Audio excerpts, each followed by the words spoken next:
हिंदुओं के यहाँ कोई मेला लगता है, सांस्कृतिक कार्यक्रम होता है, उसी कार्यक्रम की तरह जैसे उसके छोकरे लुच्चे लफंगे चारों तरफ से पूरे कार्यक्रम को घेर लेते हैं और खूब हुल्लड़बाजी होती है। तो हमारे बच्चों ने भी उन्हीं हिंदुओं की धार्मिक सभा की तरह हमारे इस जलसे को एक सभा, एक मेला बना दिया। यही वजह है कि बच्चे आते हैं और नात सुने, खड़े खड़े गुटखा खाते रहे, पान चबाते रहे, गपशप करते रहे, मोबाइल चलाते रहे। अब बैठे नात सुने और उसके बाद भाग गए।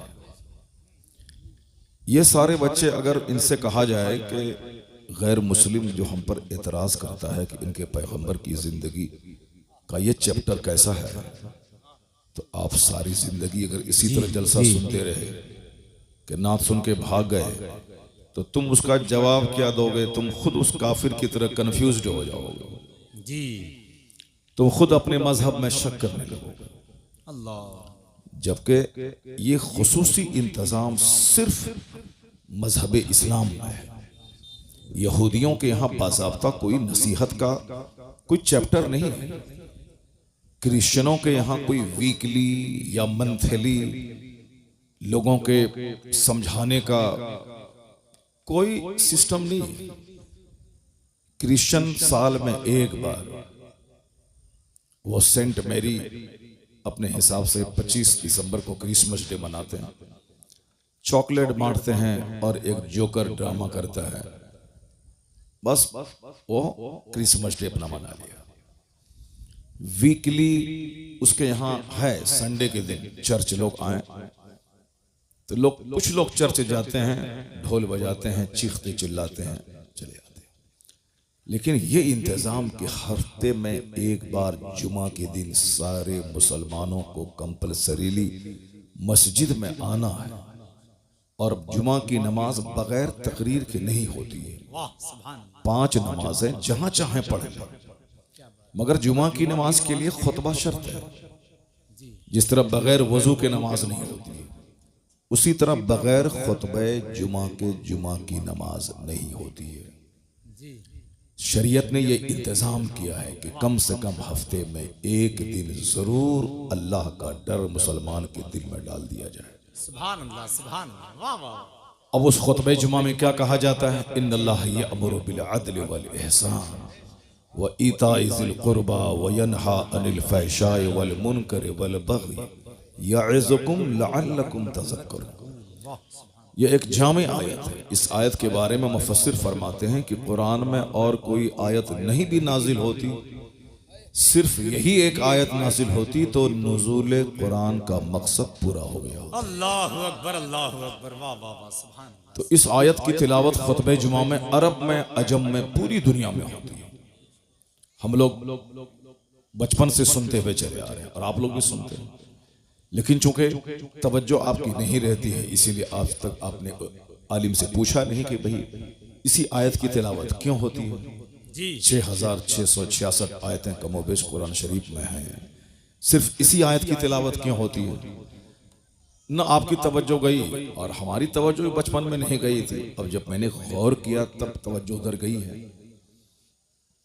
उसका मतलब यही है कि सिर्फ इस आयत के पढ़ देने से समझ लो कि पूरा कुरान पढ़ दिया गया। अब उस आयत में क्या कहा जाता है? हर हफ्ते में मैं ये नसीहत, ये वाज की बात कर रहा हूं कि इस्लाम ने कितना जबरदस्त इंतजाम किया है।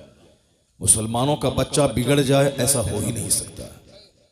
मुसलमान आजाद, सरफिरे, बेखौफ, निडर, आखिरत से बिल्कुल बेनियाज ऐसा हो ही नहीं सकता। चूंकि हमारे यहाँ है कि 7 साल के ऊपर के लोगों को नमाज पढ़ना है। मरु औलादकुम बिस्सलात वहम अबनाओ, सबे से अपने बच्चों को हुक्म दो नमाज का जब उसकी उम्र 7 साल हो जाए। वद्रिबूहुम अलैहा वहम अबनाओ अश्र से, अगर 7-10 साल के हो जाए नमाज ना पढ़ें तो माँ बाप को हुक्म है कि उसे मार के नमाजी बनाता। जमीन जगह मकान के बारे में कहीं नहीं आया है कि तुम बाप हो बेटे को 5 मकान दे दो। तुम बाप हो, अपने बेटे को 10 बीघा जमीन दे दो वरना क़यामत के दिन पूछ होगी। नहीं, ये कहीं नहीं आया। ये आया है कि अपने बच्चों को हुक्म दो नमाज का, अगर वो 7 साल का हो जाए और 10 साल का हो तो उसे मार के नमाजी बना दे। चूंकि मुसलमान नमाज उसी तरह अपने लिए जरूरी समझता है जैसे जिंदा रहने के लिए खाने को बंदा जरूरी समझता है। जैसे नहीं खाएं तो मर जाएं, वैसे नमाज नहीं पढ़ें तो समझ लें कि वो मोमिन ही नहीं है, वो ईमान ही नहीं। चूंकि लोग समझते ही नहीं है, इसलिए से अब बगैर नमाज के भी मोमिन बने रह सकते हैं। एक धारणा बन गई कि नमाज पढ़ना एक ऑप्शनल मैटर है, पढ़ें तो ठीक है, नहीं पढ़ें तो ठीक है। यही वजह है कि लोगों के दिमाग में इस तरह की बातें आ गई हैं कि नमाज पढ़े बगैर भी मुसलमान रहा जा सकता है और जन्नत जाया जा सकता है। हालांकि ऐसा नहीं है। मुस्लिम शरीफ की हदीस में आया है, बैनल अब्दे वल कुफ्र तर्कुस सलात। एक मोमिन और एक काफिर के दरमियान जो चीज फर्क पैदा करती है वो नमाज। सुभान अल्लाह, सुभान अल्लाह। और क़यामत के दिन सबसे पहला सवाल नमाज का ही होगा। इन्ना अव्वल मा युहासबु बिहिल अब्द यौमल क़यामति सलात। फर्स्ट क्वेश्चन क़यामत के दिन जो होगा वो अबाउट प्रेयर, नमाज के बारे में होगा। अगर बंदा जवाब दे दिया तो अफलहा व अंजा, ही बिकेम सक्सेसफुल, वो कामयाब होगा। अगर जवाब नहीं दे पाया तो फ़क़द ख़ाबा व खसर व हिलाक, और तबाह हो बर्बाद हो गया। ये हदीस पाक में आया। अब हर जुमा के दिन जो वाज की हिकमत है वो हिकमत यही है कि चूंकि बंदा फॉरगेटफुल इसका माइंड होता है, भूलने वाला। अभी कुछ सुना 10 मिनट के बाद भूल गया। इंसान है ही ऐसा, ये भूलना भी एक बहुत बड़ी नेमत है। अगर बंदा नहीं भूलेगा तो उसका सीना गम से फट जाएगा। अगर किसी का बाप मर गया 2-4 दिन के बाद अगर वो बंदा बाप के गम को नहीं भूले तो मर जाएगा। किसी की बीवी मर गई, अगर उस पर सच्ची मोहब्बत उससे वो करता था, अगर उस गम को नहीं भूले तो वो बेचारा पागल हो जाएगा। एक प्रोफेसर एक ऑफिसर साहब थे, उसकी बीवी प्रोफेसर थी। मैं अक्सर कहता हूं कि किस तरह से लोग भूलते हैं और भूलना कितनी बड़ी नेमत है। जिस तरह भूलना एक डिमेरिट है, उसी तरह भूलना एक बहुत बड़ी मेरिट भी है। अगर बंदा नहीं भूले तो मर जाएगा वो। किताबों में आया है कि जब कोई अपने अजीज रिश्तेदार को बंदा दफना के कब्रिस्तान से आता है तो पहले तो रोता था, सीना पीटता था, सर के बाल नोचता था, कैसे जिएंगे माँ के बगैर, बाप के बगैर। लेकिन कब्रिस्तान से लौट के आने के बाद उसको सुकून मिल जाता है। फिर 1-2 दिन के बाद धीरे धीरे भूल जाता है कि कोई मेरा बाप था जो मर गया। क्यों ऐसा होता है? दफनाने के बाद जब बंदा लौटता है तो फरिश्ते कब्र से मिट्टी उठाकर उनके रिश्तेदारों के सरों पे फेंक देते हैं और कहते हैं कि इज़हबू, जाओ, इसको भूल जाओ और अपनी फिक्र में लग जाओ। ये जाने वाला चला गया, अब तुम अपने बारे में फिक्र करो और सोचो। तो जलसा का मतलब होता है नात सुनना और उसके बाद घर चला जाना। वो बंदा कैसे हदीस सीखेगा, कैसे कुरान सीखेगा?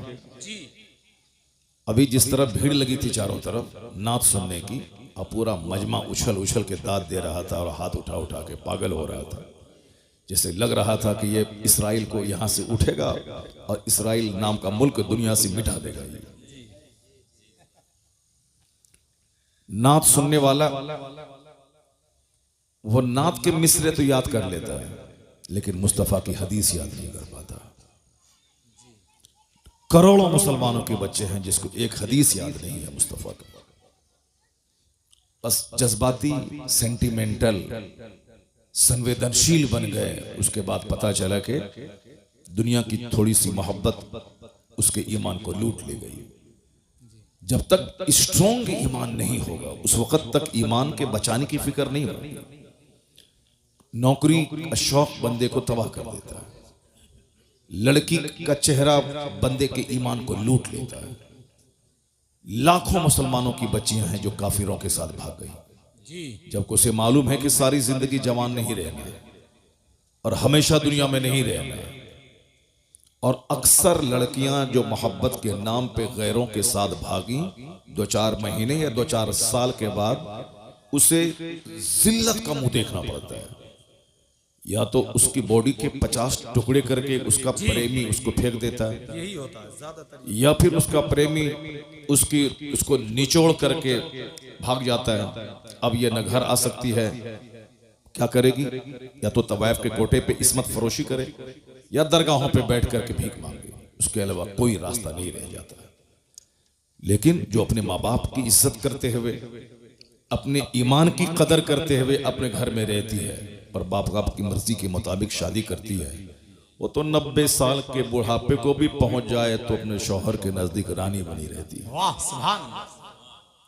और अगर बेटे वाली हो गई तो फिर तो बेटा उनका पांव चूमता है कि मेरी जन्नत मेरी माँ के पांव के नीचे। जो भाग गई काफिरों के साथ, जिनकी लाश के हजारों टुकड़े कर दिए गए, ये बताएं ना उसकी दुनिया रही ना आखिरत रही, दोनों जहान की रुसवाई उसके मुकद्दर में हो गई। चूंकि उस लड़की ने जाना नहीं, लड़की हो या लड़का, उसने जाना नहीं कि आखिरत क्या है, ये दुनिया का महत्व क्या है। ये दुनिया एक पानी का बुलबुला है, जैसे उठा खत्म हो गया। एक चिंगारी है जो भड़की बुझ गई। ये दुनिया के 100 साल एक सेकंड है, इसे खत्म हो गए। काफिर चाहे गुड़ खाए कि गोबर खाए कि शराब पिए कि पानी पिए, उसका तो कोई संविधान ही नहीं है उसके पास, ना कोई जीवन पद्धति है, ना कोई नियमावली है, ना कोई सिलेबस ऑफ लाइफ है उसका। उसके नजदीक सब बराबर है, शराब बराबर है, गाय का पेशाब बराबर है, वो जो चाहे पिए। ये तो हम मुसलमानों को समझना है कि क्या राइट है क्या रॉन्ग है, क्या गुड है क्या बैड है, क्या जायज है क्या नाजायज है, क्या करना है क्या नहीं करना है। तो हम मुसलमानों को समझना है, और हमको समझाने के लिए अल्लाह ने अपने महबूब को दुनिया में भेजा है, और हमको समझाने के लिए अल्लाह ने अपने महबूब पर कुरान नाजिल फरमाया कि अल्लाह के महबूब अपना वक्त ज़ाहिरी मुतय्यन पूरा करने के बाद अब वो अपनी कब्र अनवर में आराम करेंगे और सारी उम्मत पे नजर रखेंगे, और इनकी हिदायत के लिए मुस्तफ़ा की हदीस है और अल्लाह का कलाम कुरान करीम है। इन दोनों की रोशनी में मुसलमान जिंदगी गुजारते रहे। बहुत अच्छा। तो अब वो कुरान वो हदीस हमारे लिए एक जीवन पद्धति है कि हम कैसे जिए, कुरान में देखें, हम कैसे जिंदगी के दिन गुजारे, मुस्तफ़ा की हदीस में देखें। दूसरों के पास इस तरह की कोई नियमावली नहीं है, जो मन में आए सो करना है। मन में आया शराब पी लिया, मन में आया गाय का पेशाब पी लिया, मन में आया गोबर का इस्तेमाल कर लिया, और मन में आया सांप को काट के खा लिया। जो मन में आया, जब चाहे वो रात के 4 बजे सो जाए, दिन के 11 बजे उठ जाए, कोई टोकने वाला नहीं।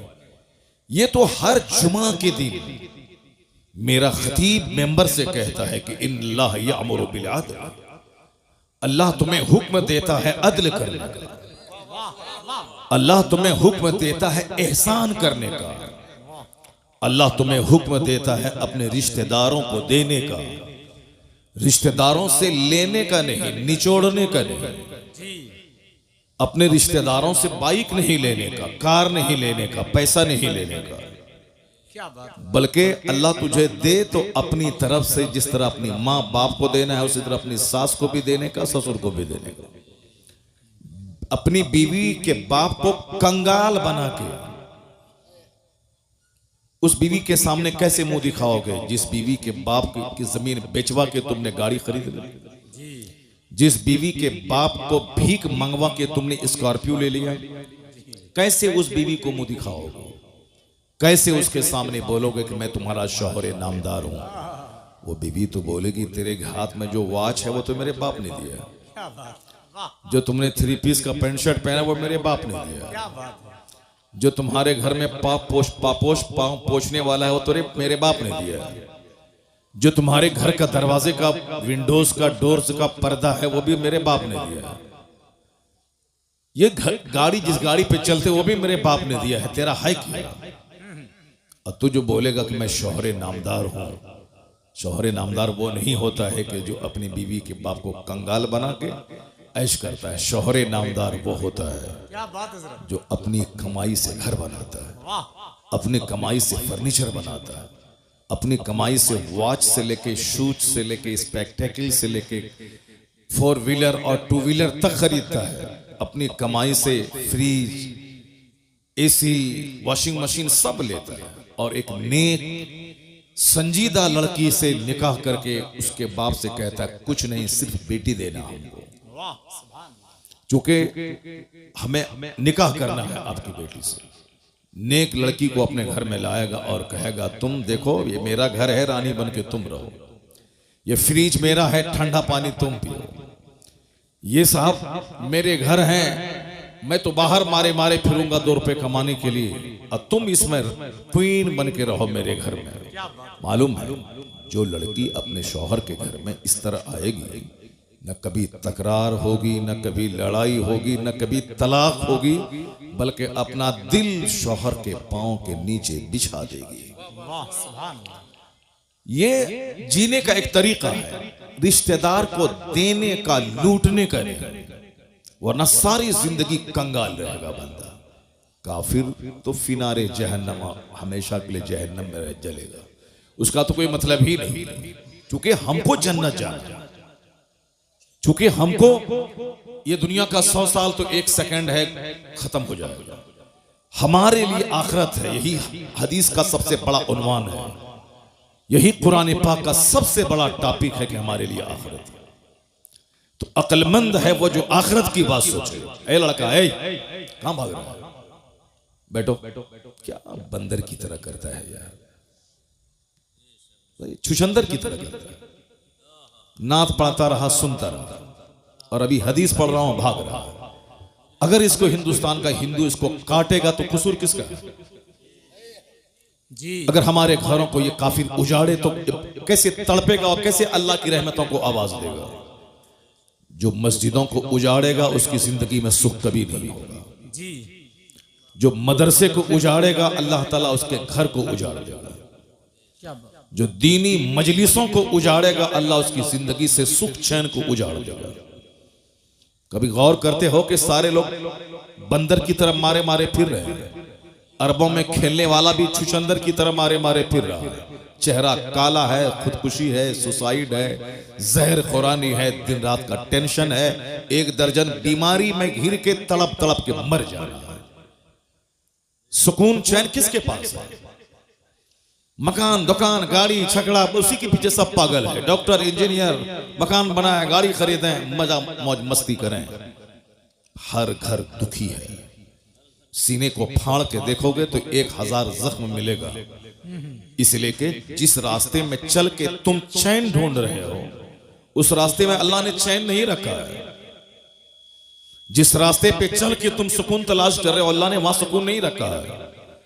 वरना मैं अक्सर कहता हूं कि सुशांत सिंह राजपूत जैसा करोड़ों में खेलने वाला फिल्म का एक्टर वो फांसी के फंदे पे लटक गया। अगर फिल्म में नाचने से सुकून मिलता तो फिर वो फांसी के फंदे पे नहीं लटकता। 30 साल की खूबसूरत लड़की एक्ट्रेस फिल्म में नाचने वाली, जिसके पीछे हजारों लड़के दीवाना रहते थे और करोड़ों लोग फिल्म में देख देख के उस पर जान निछावर करने को तैयार रहते। वो लड़की की सड़ी हुई लाश घर से निकली। अगर हुस्न में ही खूबसूरती है और 1000 लड़कों के बीच में झूमने में मस्ती है तो उस लड़की को जहर करके नहीं मरना चाहिए। तुम्हें मालूम है कि Charlie Chaplin British film star, जिसका एक मशहूर मकूला है कि I like to walk in the rain nobody can see my tears, मैं बारिश में टहलना चाहता हूं ताकि जी भर के रोऊं और कोई मेरे आंसू को देख नहीं पाए। करोड़ों को हंसाने वाला, करोड़ों जिसके फैंस हैं, वो ब्रिटिश फिल्म स्टार है, मगर हिंदुस्तान में करोड़ों लोग हैं जो उनके फैन हैं, उनके साहब दिलदादा है। लेकिन वो आदमी इतना गमगीन है, करोड़ों को हंसाने वाला। उसका मखूला अभी चार्ली चैपलिन बोले, वो इंटरनेट पे उसका ये लफ्ज सामने आ जाएगा, ये जुमला I like to walk in the rain, nobody can see my tears. मैं बारिश में टहलना चाहता हूं ताकि रोऊं, जी भर के रोऊं, कोई मेरे आंसू को देख नहीं पाए। डॉक्टर के पास गया था, वो कहा था मेरे दर्द की दवा दे दो। कहा क्या है? कहा अंदर से मैं दुखी और टूटा हुआ रहता हूं, चैन नहीं है। कहा चार्ली चैपलिन का शो देखा करो, थोड़ी सी चार्मिंग पैदा हो जाएगी, गम हल्का हो जाएगा। तो वो शख्स बोला चार्ली चैपलिन तो मैं ही हूं। डॉक्टर चेहरा देखने लगा उसका, थकता रह गया। कहा मैं, डॉक्टर चूंकि खुद उसका शो देखा करता था और हंसा करता था, गम को हल्का किया करता था। अब वो चौंक गया, जिसको हजारों लोग सुन के देख के गम की दवा करते हैं, वो शख्स अंदर से इतना दुखी है कि अपने दर्द की दवा तलाश करने डॉक्टर के पास आया और कहता है कि मैं जी भर के रोना चाहता हूं। और तुम मोटरसाइकिल खरीद के, मोबाइल चला के और गली कुचे में घूम करके एक तो छोटा सा घर बना के सोचते हो कि हमको सुकून मिल जाएगा। नहीं मिलेगा सुकून। न चार्ली के घर में सुकून है, न लता मंगेशकर के घर में सुकून है। अरबों में खेलने वाली, उसका भी एक जुमला द टाइम्स ऑफ इंडिया में छपा था, जो हिंदुस्तान का सबसे बड़ा अखबार है, द टाइम्स ऑफ इंडिया, अंग्रेजी का। क्योंकि तुमको हुल्लड़बाजी करने, गुटखा खाने से फुर्सत कहां है कि तुम अंग्रेजी का अखबार पढ़ेगा। तुम तो उर्दू भी ठीक से नहीं जानते, बस भीड़ लगाया, नाच सुने, भाग गए। अब चाहे इस्लाम कुछ भी कहे, कुरान में जो आया, हदीस में जो आए, जहन्नम ही में चलेंगे, देखा जाएगा, मगर नाचेंगे कूदेंगे। ये अक्लमंदी का तकाजा नहीं है। जुमा के खिताब और ईदैन की तकरीर और हर महफिल मिलाद का वाज किसी भी मजहब में समझाने का इतना सिस्टम नहीं है जो सिस्टम इस्लाम ने हमको दिया। जुमा के दिन वाज सुनना ही सुनना, ईद और बकरीद में तकरीर सुनना ही सुनना, खुतबा निकाह, निकाह की महफिल में पहले खुतबा पढ़ना सुन्नत है। उस खुतबे में कुरान की 3 आयतों की तिलावत होती है और तीनों आयतों में इत्तकुल्लाह कहा गया, अल्लाह से डरो। शादी का मौका है और ये खुतबा सुन्नत है, सरकार ने खुतबा पढ़ा और उसमें 3 आयतों की तिलावत होती है। या अय्युहन्नासुत्तकू, ऐ लोगो अल्लाह से डरो। या अय्युहल्लज़ीना आमनू तक़ुल्लाह हक़्क़ तुक़ाती, जिस तरह अल्लाह से डरने का हक है उस तरह ए ईमान वाले डरो। या अय्युहल्लज़ीना आमनू तक़ुल्लाह वक़ूलू क़ौलन सदीदा, ऐ लोगो, ऐ ईमान वालो, अल्लाह से डरो और सच्ची बात बोलो, लाग लपेट वाली बात मत बोलो। अंदर में कुछ, जबान पे कुछ मुनाफिकत वाली बात मत बोलो, सीधी बात बोलो, सच्ची बात बोलो। क़ूलू क़ौलन सदीदा युस्लिह लकुम, जो तुम्हारी जिंदगी को संवार देगा।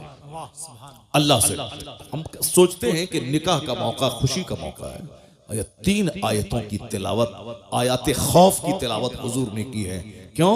कि इस मौके पे आदमी अक्सर बहक जाता है, इसलिए हुजूर ने 3 आयत खौफ की तिलावत करके बताया है, न तेरे बेटों की लाश तुझको काफिर बनाए, न तेरे बेटे की बारात तुझको दीन से फिरा दे।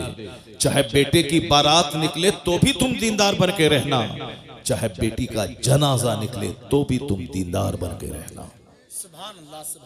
यानी बेटे की बारात निकले तो भी नमाजी बन के रहना, चाहे घर से जनाजा निकले तो भी नमाजी बन के रहना। न खुशी का मौका तुझे फिरौन बना दे, न गम का मौका तुझे दकियानूसी बना दे और अल्लाह की रहमतों से मायूस कर दे। ऐसा नहीं, अपने रसूल की रस्सी को मजबूती से थामे रहना। गमी में भी मोमिन रहोगे, खुशी में भी मोमिन रहोगे, हर हाल में मुसलमान रहोगे। तो ये वास की तरकीब इस्लाम ने दी है। क्यों? एक जुमा को तकरीर सुना कि दुनिया कुछ नहीं है, लगा कि अब हमको आखिरत की तैयारी करनी है। लेकिन जैसे ही वहां से जुमा पढ़ के घर आए, बाल बच्चों का मुंह देखा, तकरीर का 10% पानी वहीं खत्म उतर जाता है। फिर साहब Saturday, Sunday, Monday, Tuesday, Wednesday, Thursday, यानी शनिचर, इतवार, सोमवार, मंगल, बुध को धीरे धीरे 10%, 20%, 40%, 50% काफिरों का, जोकरों का, शरीरों का, शराबियों का, बेनमाजियों का मुंह देखा। मौलाना साहब ने जो जुमा में समझाया था कि दुनिया जीरो है, आखिरत सब कुछ है, इसको लगा था कि अब मैं आखिरत की तैयारी करूंगा। तो जुमरात होते होते नसीहत का पानी उतर जाता है। अब वह अगले जुमा के दिन पक्का दुनियादार बन जाता। नहीं, मौलाना साहब जो बोला बोला, ये उनका काम है, मगर बगैर पैसा की दुनिया में इज्जत नहीं मिलेगी, पैसा कमाना पड़ेगा चाहे जहां से हो। अब ये पक्का फिरौन बन जाता। लेकिन शरीयत ने इंतजाम किया कि जो पानी नसीहत का सूखने वाला है, अगले जुमा को फिर नसीहत का पानी चढ़ा दिया जाए। सुभान अल्लाह, सुभान अल्लाह। जब जमीन सूखने लगती है, खेती के लायक नहीं रहती, आसमान का पानी उस मुर्दा जमीन को जिंदा करता है। उसी तरह दिल जब मर जाता है, गंदों बुरे लोगों की सोहबत में बैठ कर, तो इस्लाम ने इसीलिए हर जुमा के दिन तकरीर खुतबे जुमा को लाजिम करार दिया है, ताकि जैसे ही दिल मरने वाला हो, अगले जुमा को नसीहत का पानी फिर उस पर डाल दिया जाए, ताकि वो दिल मरने से बच जाए। ये इतना जबरदस्त इंतजाम इस्लाम ने किया। क्या बात है हज़रत, वाह वाह वाह। तो क्या कोई शख्स जो हर जुमा के दिन फाज सुनता है, अल्लाह के डर और आखिरत की बात, एक खुतबे में आया है, ज़ादुकुम कलीलुन कलील, तुम्हारा सफर का जो खर्च है बिल्कुल थोड़ा, तेरे पास नेकियां थोड़ी है, तेरे पास तू जिस रास्ते का मुसाफिर है, वह सबीलुकुम तवीलुन तवील, तेरा रास्ता बड़ा लंबा है। मरने के बाद कब्र में कितने हजार साल तक रहना है कोई नहीं जानता। कयामत कल कायम हो जाएगी, ये अलग बात है जी। लेकिन जो लोग आज से 10,000 साल पहले मर गए, कयामत तो आज तक आई नहीं, वो 10,000 साल से अपनी कब्र में है, आलम बरज़ख में है, वो कयामत नहीं कायम हुई। इसलिए यह है कि कयामत कल कायम होगी, लेकिन कल का मतलब ये नहीं कि कल टुमारो, कल का मतलब है कल चाहे 1 करोड़ साल के बाद आए, वो कल ही कहलाता है। क्या बात है। तो कयामत 5,000 साल के बाद आएगी, तो कब्र की मंजिल हजारों साल की।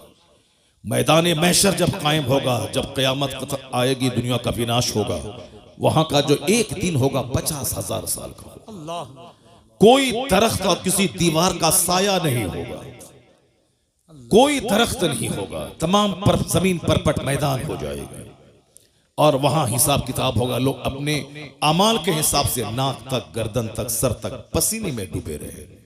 सवा नेज़े पे आफताब, जमीन तांबे की, कोई किसी का पुरसाने हाल नहीं।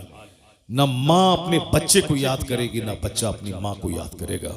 यौम यफिरुल मर्उ मिन अखी व उम्मिही व अबी, कुरान में अल्लाह कहता है, डरो उस दिन से जिस दिन एक भाई भाई से भागेगा, औलाद वालदैन से भागेगी, माँ बाप औलाद से भागेंगे। एक लौता बेटा जिसके बगैर माँ जिंदा नहीं रह सकती थी, कयामत के दिन वो देखेगी कि मेरे बेटे को आग में डाला जा रहा है, मेरा बेटा एक नेकी की खातिर जहन्नमी बन रहा है, माँ एक नेकी उसको नहीं देगी, क्योंकि वो आखिरत है, दुनिया नहीं है, वो आखिरत है। आखिरत में कोई किसी का पुरसाने हाल नहीं होगा। यौम यफिरुल मर्उ मिन अखी व उम्मिही व अबी व साहिबतिही व बनी लिकुल्लि इम्रिइन मिनहुम यौमइज़िन शअनु युग़नी। सारे लोग अपने अपने मामलात में इतने मशगूल होंगे कि कोई किसी का पुरसाने हाल नहीं होगा। नात सुनो और खूब जन्नत में कूद के चले जाओ। सरकार गौसे आजम 40 साल तक इशा के वजू से फजर की नमाज पढ़े थे। 40 दिन नहीं, 4 साल नहीं, 40 बरस। अब पूरी रात एक पांव पे खड़े होके पूरा कुरान खत्म कर लेते थे। और जहां वो अल्लाह के वली थे, मां की गोद से ही वली बन के पैदा हो गए थे। उनके बारे में आया है कि जब वो मकतब जाते थे तो फरिश्ते उनके आगे आगे चलते थे, कहते थे, बच्चों रास्ता खाली कर दो, अब्दुल कादिर इस रास्ते से आने वाले हैं। बचपन से वली थे, उनको 40 साल तक इशा के वजू से फजर पढ़ने की क्या जरूरत थी। उनको 100 असातिज़ा के दरवाजे पे जाके इल्म हासिल करने की जरूरत क्या थी। उनको 91 साल तक खौफे खुदा में जीने की जरूरत क्या थी। दरख्त के पत्तों को खाकर 25 साल तक सहराओं जंगलों में रहे, क्या जरूरत थी। बस खेल तमाशा है, जन्नत मिल जाएगा। दुनिया में लड़की के पीछे पागल रहे, जन्नत मिल जाएगी। सारी जिंदगी फजर छोड़ते रहे, जन्नत मिल जाएगी। जलसा जुलूस को वीरान कर दें, उजाड़ दें, जन्नत मिल जाए। मस्जिद के दरो दीवार को उजाड़ दें, जन्नत मिल जाए। मन की गुलामी नहीं चलेगी, शरीयत की गुलामी चलेगी। अल्लाह ने अपने महबूब को भेजा है, महबूब की पैरवी मैं दोनों जहान की भलाई। जी लोग ख्वाहिशात के गुलाम हो गए, जैसे काफिर ख्वाहिशात के गुलाम है। जिसको चाहा जब तक चाहा पूजा, और जब चाहा उठा के फेंक दिया उसको, और जिसके सामने चाहा सर झुका दिया।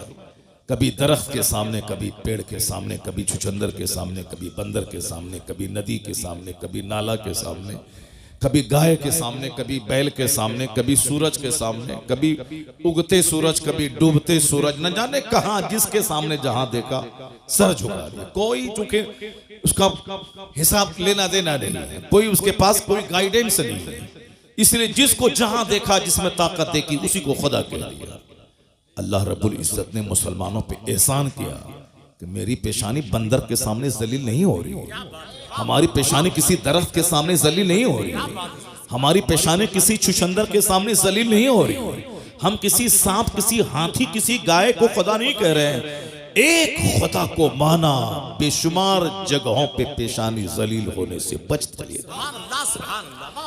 यह इस्लाम लाने का सबसे बड़ा बेनिफिट यही है कि कहो ला इलाहा इल्लल्लाह, there is no any god but अल्लाह।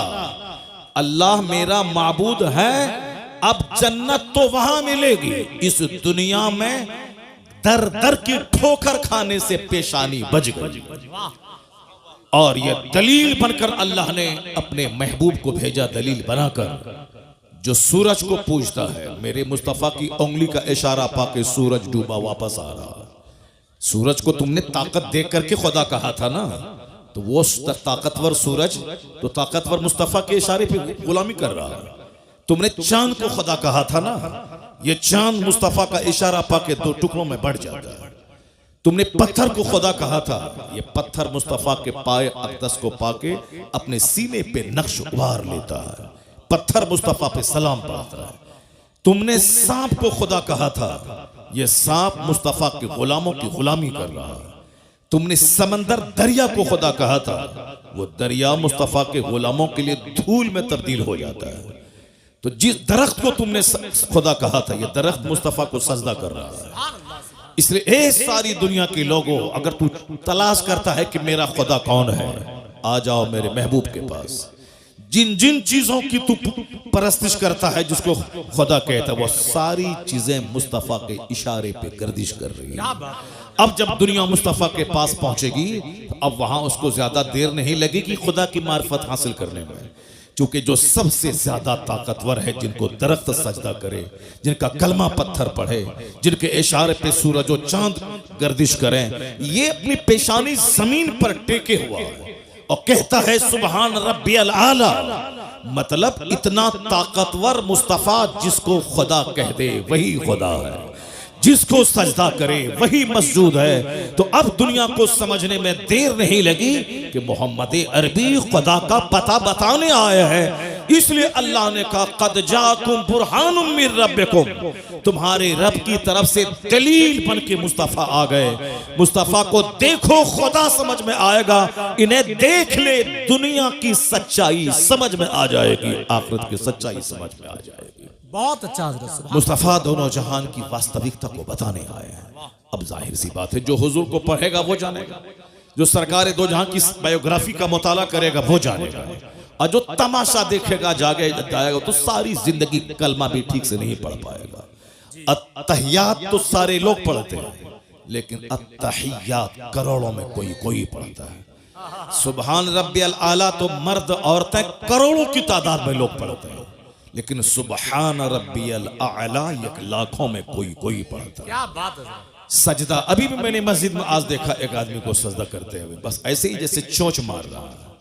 जब सजदा में सारे पार्ट्स का सजदे की हालत में ठहरना जरूरी है, फिर वो बैठ जाए तो सारे पार्ट्स अपनी जगह पे सेट हो जाए, फिर उसके बाद दूसरा सजदा करे। लेकिन वो ऐसे घुरता, ऐसे करता, चोंच मारता है। वो अपने मन में तो मैं नमाज पढ़ रहा हूं, जाहिर सी बात है, और नात सुन के भाग जाएगा। वो कैसे जाने कि हदीस में क्या आया। वो कैसे जाने कि कुरान में क्या आया? जो नात पढ़ता है वो हदीस नहीं पढ़ता है, वो भी तो सारी जिंदगी नात ही पढ़ेगा, वो भी नहीं जान पाएगा कि इस्लाम क्या है, सुन्नियत क्या है। इसलिए मैं अक्सर कहता हूं कि नात पढ़ना जरूरी नहीं है, नमाज पढ़ना जरूरी है, दीन सीखना जरूरी है। जो जरूरी है उसको करते नहीं है। 2 टका कमाने के लिए साहब लोगों को बेवकूफ बना रहे हैं। 2 टका कमाने के लिए साहब अपने खरबों की जन्नत को दांव पे लगाए हुए हैं 2 टका कमाने के लिए। जैसे तुम इंजीनियर बनते हो 2 टका कमाने के लिए, तुम डॉक्टर बनते हो 2 टका कमाने के लिए। तुमको न नमाज की फिक्र है, न रोजे की फिक्र है, न आखिरत की फिक्र है, न कब्र के सवाल जवाब की फिक्र है, न कुरान पाक में जो खरबों नसीहतें हमारे लिए हैं उसके पढ़ने की फिक्र है। बस physics, chemistry, biology, zoology, botany पढ़ा, नौकरी मिली, 1 लाख रुपए महीना कमाया, पेट भरा, छोटा सा घर बना, छोटी सी स्विफ्ट खरीदी, इतराया, चक्कर आया, गिरे, मर गए। अब सारी दुनिया खत्म। अब जहां गए वहां का एक दिन 50,000 साल के बराबर। ये बताओ क्या करोगे वहां, क्या होगा वहां? ना कोई पुरसाने हाल नहीं होगा वहां। वहां ये नहीं बोलेगा कि मालिक हम नहीं जानते थे, नहीं। तो जुमा के दिन तुमको बताया जाता था कि अल्लाह हक है, कुरान हक है, नबी हक है, जन्नत जहन्नम हक है। हर ईदीन की किताब में तुमको बताया जाता था कि जन्नत हक है, जहन्नम हक है, कुरान हक है। ये आखिरत तुम रोजाना लाशों को कांधे पे उठाते थे जो तुम्हारी तरह तुमसे ज्यादा ताकतवर था, लेकिन फजर के बाद उसकी मौत का ऐलान हुआ, जोहर के बाद तुम उसको दफन करके कब्र से आ गए, मगर फिर भी तुमको होश नहीं आया कि हो सकता है कल फजर के बाद मेरी मौत का ऐलान हो जाए। अल्लाह अल्लाह। तुम ये सोचे कि ये मरा है, मैं तो नहीं मरूंगा, इसलिए तुम दुनिया में मस्त रहे। अजान की आवाज तुझको क्या बुलाती थी कि खाना पीना तो सूअर छुछंदर सबको अल्लाह रोजी देता है। वमा मिन दाबतिन फिल अर्द इल्ला अल्लाह रिज़्क़ुहा। कुरान साफ कहता है कि जमीन पे चलने वाला कोई चौपाया ऐसा नहीं है जिसकी रोजी का जिम्मा अल्लाह ने न लिया हो। काफिर अल्लाह को गाली देता है मगर अल्लाह उसे भी रोजी देता है। जो अपनी इज्जत बेचकर तवाइफ के कोठे पे 2 रुपया कमाती है, अल्लाह उसे भी रोजी देता है। सूअर, बंदर, छुछंदर, सांप, उसको अल्लाह रोजी देता है। जो अल्लाह को गाली देता कहता है कि कोई अल्लाह नहीं है, वह नास्तिक माअज़ल्लाह, अल्लाह उसे भी रोजी देता है। सारी कायनात का खालिक अल्लाह है, इस सबको इसका इकरार है। चाहे भले ही अपनी जबान में जो कह दे, वह बोले कि साहब उस खुदा को जो अपनी जबान में, इब्रानी में, सुरियानी में, अंग्रेजी में, हिंदी में जो कहे, मगर वह बोलता है कि गॉड इज वन, अल्लाह एक है जो सारी दुनिया को पैदा किया है। भले ही बहुत सारे लोग हैं जो किसी राजा के बेटा को खुदा कहता है, जो खुद माँ के पेट से पैदा हुआ है, जो एक राजा का बेटा है, ये खुदा कैसे हो सकता है? जो अपने माँ के पेट में रहा, पैदा हुआ, उसकी माँ थी, उसका बाप था, जो दुनिया का खुदा है उसका कोई न माँ है न उसका बाप है, वो लम यलिद वलम यूलद है, और ये इस राजा का बेटा को खुदा कहता है। तो अब उनको कहा जाए तो वो कहता है कि हाँ हाँ ये उस खुदा का ये अवतार बन करके आ गए। अब तरह खुराफात में लोग गुम हो गए। खुदा का अवतार बन के आ गए, खुदा का पैगंबर बन के बंदा आता है, खुदा बन के कोई आदमी की शक्ल में नहीं आता है। तो अब वो अपने हिसाब से कह रहा है, मगर ये कह रहा हूं आपसे कि उसको जैसे चाहे वो बोलता है, लेकिन सच्ची बात यही है कि दुनिया का खालिक मालिक अल्लाह है। वही सबको पैदा किया है, वही सबको मौत देता है, वही सबके लिए जन्नत और जहन्नम वहां बनाया है कि जो यहाँ ईमान लाया अच्छा काम करे उसके लिए जन्नत है, जो यहाँ ईमान नहीं लाए बुरा काम करे उसके लिए आग है। और इस दुनिया में रोजी सबको मिलेगी, कोई भूखा नहीं मरेगा। वमा मिन दाबतिन फिल अर्द इल्ला अल्लाह रिज़्क़ुहा। जमीन पर चलने वाला कोई चौपाया ऐसा नहीं है जिसको अल्लाह रोजी नहीं देता। इन्नल्लाह हुवर रज़्ज़ाक़ु ज़ुल क़ुव्वतिल मतीन।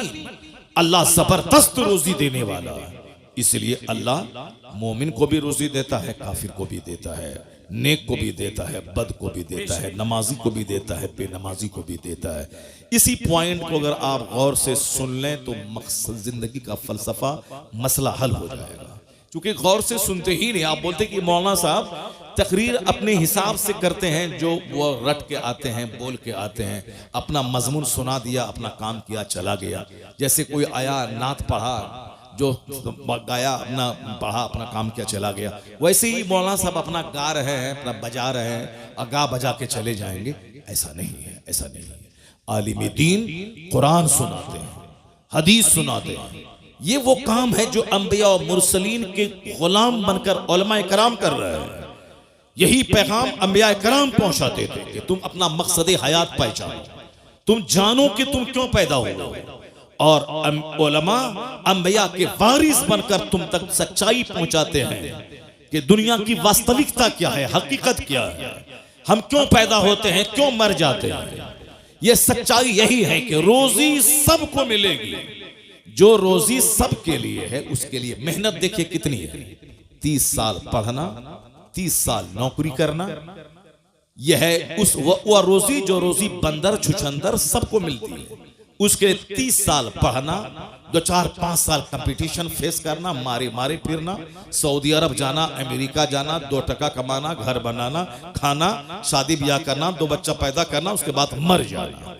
ये रोजी जो सबके लिए, उसके लिए इतनी मेहनत है। मगर जन्नत सबके लिए नहीं है। जन्नत करोड़ों में किसी किसी के लिए। अल्लाह ने रोजी का सबके लिए वादा किया है, सबको रोजी मिलेगी। अल्लाह को गाली दो तो भी रोजी मिलेगी, नमाज नहीं पढ़ो तो भी रोजी मिलेगी, जिना करो, शराब पियो, जुआ खेलो, सबको रोजी मिलेगी। मगर जन्नत सबको नहीं मिलेगी। जन्नत करोड़ों में किसी किसी को मिलेगी। और जन्नत मिलेगी किसको? इल्लल लज़ीना आमनू व अमिलुस सालिहात, जो ईमान लाया, अच्छा काम किया।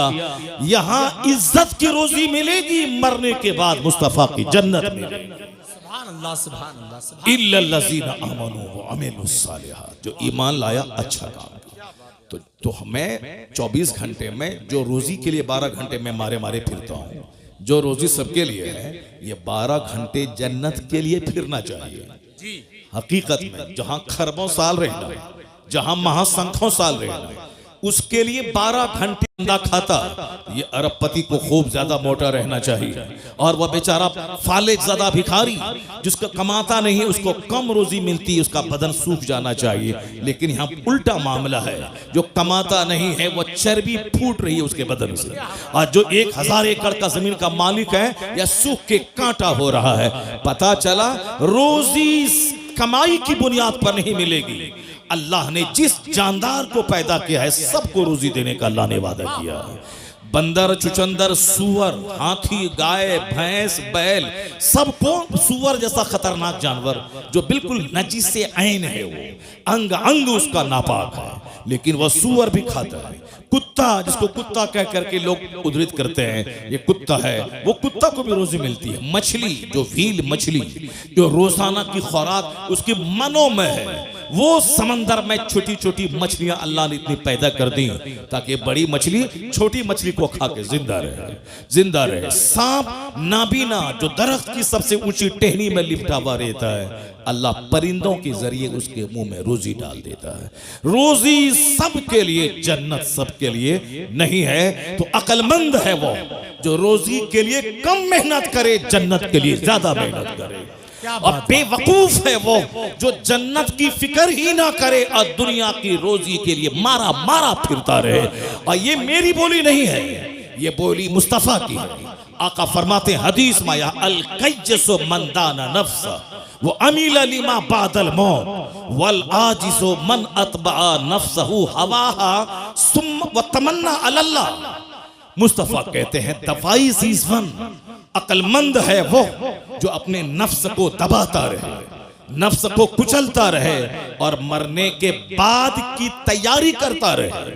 वो अमीला लिमा बादल मौत, मरने के बाद जो एक अपार दुनिया है, जो एंडलेस दुनिया है, जिस वक्त आज का कोई खात्मा ही नहीं है, उस दुनिया की तैयारी करता रहे। इस दुनिया में ऐसे रहे जैसे कोई मुसाफिर रहता है, दुनिया में ऐसे रहे जैसे कोई एक मुसाफिर रहता है, अजनबी रहता है। Live in this world as if you are a stranger और ए ट्रेवलर, कुन फिद दुनिया कअन्नका गरीबुन और आबिरु सबील। दुनिया में ऐसे रहो जैसे एक मुसाफिर रहता है, मुसाफिर रहता है। और हुजूर फरमाते हैं वल आजिजो मन अतबा नफ्सहु हवाहा व तमन्ना अल्लाह। हमारे और आपके जैसे 90% आदमी जैसे जीते हैं उसी के बारे में हुजूर ने इस हदीस में कहा है। सरकार क्या फरमाते हैं, वल आजिज़, बेवकूफ है वो, अहमक है वो कौन, मन अतबा नफ्सहु हवाहा, जो ख्वाहिशात नफ्स की पैरवी करे, जो अपने नफ्स की ख्वाहिशात, ये खाओ ठीक है, ये चाउमीन खाओ, बर्गर खाओ, ताड़ी पियो, शराब पियो, बराबर मोबाइल चलाओ, ये खाओ वो खाओ, जो खाओ सब खाओ, नमाज साहब शराब पियो, सूद खाओ, जुआ खेलो, मस्ती करो, अपनी खूबसूरत बीवी को छोड़कर किसी साहब दलित की किसी काली कलोटी साहब डाइन औरत के पीछे पागल हो जाओ, अपनी खूबसूरत बीवी को छोड़ करके ज़िना के लिए सब साहब मुसहरों और गरीबों के मोहल्ले में जाके उनकी बहू बेटी को सूंघते रहो। बड़े बड़े अरबपति खूबसूरत बीवी को छोड़ के मजदूरी करने वाली, खेत में जो नापाक रहने वाली, काली कलोटी गंदा रहने वाली उस औरतों के पीछे पागल रहता है और घर में अपनी खूबसूरत हूर जैसी बीवी से लड़ाई करता है, उसको गाली देता है, मारता है, उसको बाप के घर भेज देता है और हमेशा नापाक रहने वाली फोंडी और साहब जिद्दी और काली कलोटी भूतनी चोड़ेल के पीछे पागल रहता है। बेशुमार लोगों की कहानियां समाज के अंदर मौजूद हैं। क्या क्या कहा, ये नफ्स की पैरवी करे, वह तमन्ना अल्लाह, और उम्मीद लगा के बैठे कि अल्लाह जन्नत दे देगा, वह तमन्ना अल्लाह, और उम्मीद लगा के बैठे कि अल्लाह जन्नत दे देगा। ये हदीस पाक अगर दिल से पढ़ोगे तो सीना फट जाएगा, अगर दिल से पढ़ोगे तो सीना फट जाएगा। ये लड़का एक तमाचा मारेंगे, चेहरा लाल कर देंगे, बदतमीज कहेगा। बाप तो नात सुन के भाग गया, तुम क्यों बैठा हुआ है, भागो घर में। जिसको तकरीर सुनना था तो वह भाग गया नात सुनने के बाद, नात सुनने के लिए आया था, कव्वाली सुनने के लिए आया था, भाग गया। अब हदीस कौन सुनेगा, ये बंदर जो हंस रहा, बताइए, ये सामने हंस रहा, ये हंसने वाला बच्चा बैठा हुआ, अब बाप इसका नात सुन के भाग गया। अब सुबह उठेगा, कल कोदाल पसनी लेगा और कमाने के लिए दिन भर चला जाएगा, दिन भर मारे मारे फिरेगा और 2 रुपया कमाएगा, बोलेगा हमसे बड़ा कोई नहीं। एक छोटा सा घर बना लेगा, बोलेगा हमसे बड़ा कोई नहीं। एक छोटी सी स्विफ्ट खरीद लेगा, बोलेगा हमसे बड़ा कोई नहीं। लता मंगेशकर के पास करोड़ों की कार थी, खरबों का बंगला उसका बंबई में मौजूद है, लेकिन वह बोली थी मन नहीं लगता है दिल दुनिया में। I like to leave this world, मैं इस दुनिया को छोड़ना चाहती हूँ। द टाइम्स ऑफ इंडिया अखबार में उसकी इंटरव्यू छपा था उसका, और उसमें वो बोलती कितना गाने सुनूं, कितने अपने घर के सरो सामान को देखूं, सजाऊं, उलट पुलट करूं, ये फूल का गमला उधर, उसका गमला इधर, दिन भर क्या करूं, पैसों की कोई तो है नहीं, करोड़ों के जेवर, कभी अमेरिका, कभी यूरोप, कभी नॉर्वे, कभी फ्रांस, कभी जर्मनी, कभी कनाडा, कभी थाईलैंड की राजधानी बैंकॉक, कभी मलेशिया, कभी इंडोनेशिया, कहाँ नहीं घूमी वो औरत। बुलबुले हिंद कहलाती थी, लेकिन वो बोली कि जिंदगी में अब मजा नहीं है, मैं मरना चाहती हूँ। चार्ली चैपलिन, जिंदगी में मजा नहीं है, अब मैं रोना चाहता हूँ। और तुम स्विफ्ट, गुटखा और सिगरेट और छोटा सा बगैर प्लास्टर के घर लेकर के तुम मजा लेना चाहते हो, कैसे मजा मिलेगा? वहां खरबों में खेलने वाला तो मरना चाहता है, वहां खरबों में खेलने वाली मरना चाहती है। तो अब तुम्हारा अकीदा रोशन हो रहा है, तुम्हारे कुरान का पैगाम सर चढ़ के बोल रहा है। क्या बोल रहा है कि दुनिया ने तो सोचा था फैक्ट्री डालूंगा मजा मिल जाएगा, बंबई में घर खोद बनाऊंगा मजा मिल जाएगा, लंदन घूमूंगा मजा मिल जाएगा। अरे अल्लाह ने मजा लंदन घूमने में रखा ही नहीं है, न सोफा में, न गद्दा में, न इनोवा में, न फॉर्चूनर में, न जागवार कंपनी की 10 करोड़ की कार में, न बंबई के 100 मंजिला मकान में, न बुर्ज खलीफा दुबई में, न अमेरिका के साथ व्हाइट हाउस में। तो सुकून है कहां? इंजीनियर जहर खा के मर रहा है, वो डॉक्टर कलकत्ता का देखा, अब वो जेल में सड़ेगा, फांसी की सजा उसको होगी, अरबों में खेलने वाला, मगर वही ख्वाहिशात की गुलामी ने तबाह किया। पता ये चला कि सुकून न डॉक्टर बनने में है, न इंजीनियर बनने में है, न अमेरिका घूमने में है, न मकान बनाने में है, न 50 कपड़ा डेली चेंज करने में है। तो सुकून है कहां? अल्लाह अला बिज़िक्रिल्लाह तत्मइन्नुल कुलूब। कुरान कहता जान ले जहां इबादत है वहां सुकून है, जहां जिक्र है वहां सुकून है।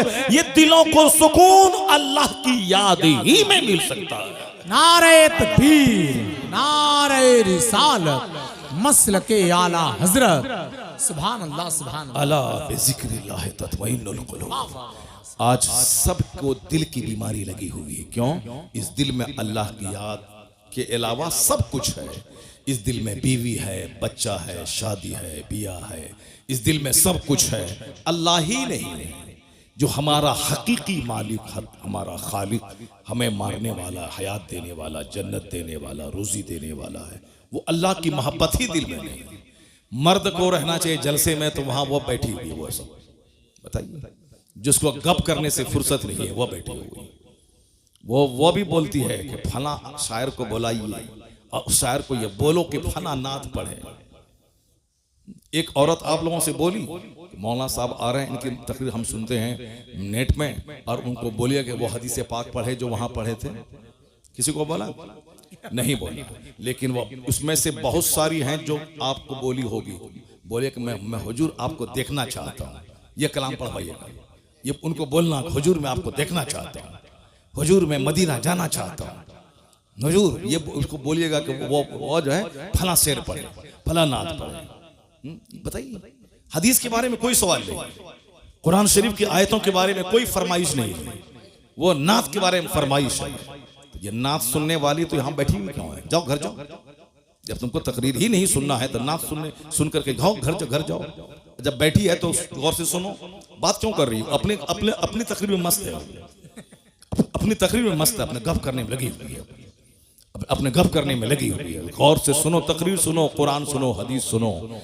और अगर एक औरत पढ़ लिख ली, गांधी जी ने तो आज कहा था, give me a good mother I will give you good society. तुम मुझे एक अच्छी माँ दे दो, मैं तुझे एक अच्छा समाज दे दूंगा।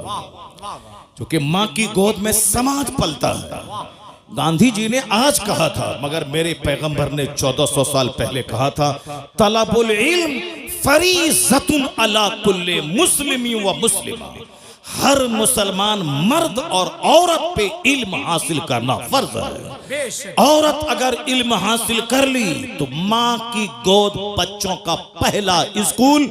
बाप चाहे जहां रहे, जिस माँ की जबान नफीस होगी उसके बच्चों की जबान भी नफीस होगी। और अगर कोई बच्चा खसीला हो, बच्चा जिद्दी हो, बच्चा बदअखलाक हो, तो समझ लें कि उसमें 50 नहीं 90% हाथ उसकी माँ का होता है। अगर बच्चे की जबान अगर गलत है तो माँ का रोल है। इसको सिर्फ सजने संवरने और साहब शादी ब्याह के दिन नया जेवर का मुतालबा करने से फुर्सत ही नहीं है। इसको क्या बच्चों की तरबियत करेगी? बच्चे कैसे बोले, बच्चे कैसे पढ़े? शहर में एक अच्छी औरत का बच्चा वो कभी नहीं बोलता है कि आसान हो रहा है, वो कभी नहीं बोलेगा कि दाल बहुत पतला है, नहीं बोलेगा, क्योंकि माँ कभी नहीं बोलती है कि अजान हो रहा है। माँ हमेशा कहती है अजान हो रही है। माँ हमेशा बोलती है कि दाल पतली है, रोटी अच्छी है, चावल अच्छा नहीं है। तो अब माँ की बात को बच्चा माँ की गोद से सुन कर अनकंसस लाशऊर में उसको स्टोर करता है। और जब उसकी जबान पे बोली खुलती है तो वही बोली निकलती है जो माँ से सुन करके यहाँ अनकंसस में था, वही वहां से निकलते हुए शऊर की जबान पे वही जुमले आ जाते हैं। इसलिए शादी ब्याह में कार, मोटर कार देखने वाला अच्छी बीवी का सिलेक्शन करो, दौलत को तलाक दे दो। सिर्फ अच्छी औरत चाहिए जिसकी जबान अच्छी, जिसका अखलाक अच्छा हो, जिसका किरदार अच्छा हो, जिसका वेशभूषा अच्छा हो, जो अपनी जिंदगी को 10 मर्दों की गोद में झुलाने वाली ना हो, जो अपने जीवन अपनी जिंदगी की सुरक्षा करने वाली हो, जिनका आंख शौहर की अमानत, जिसकी जबान शौहर की अमानत, जिसका जिस्म शौहर की अमानत, और अपने बच्चों को पालने की खातिर अपनी जिंदगी की हिफाजत करे। अगर दागदार जमीन होगी कभी अच्छी फसल नहीं पैदा होगी, और जो जमीन जरखेज होगी जबरदस्त फसल पैदा करेगी। ये माँ है, माँ का पेट जमीन का काम करता है, बाप उसमें बीज डालता है। अगर बीज नाकारा हो तो भी फसल नाकारा, और जमीन अगर जली हुई, सड़ी हुई, गंदी और साहब बंजर जमीन हो, उससे कभी कोई अच्छी फसल की उम्मीद नहीं कर सकता है।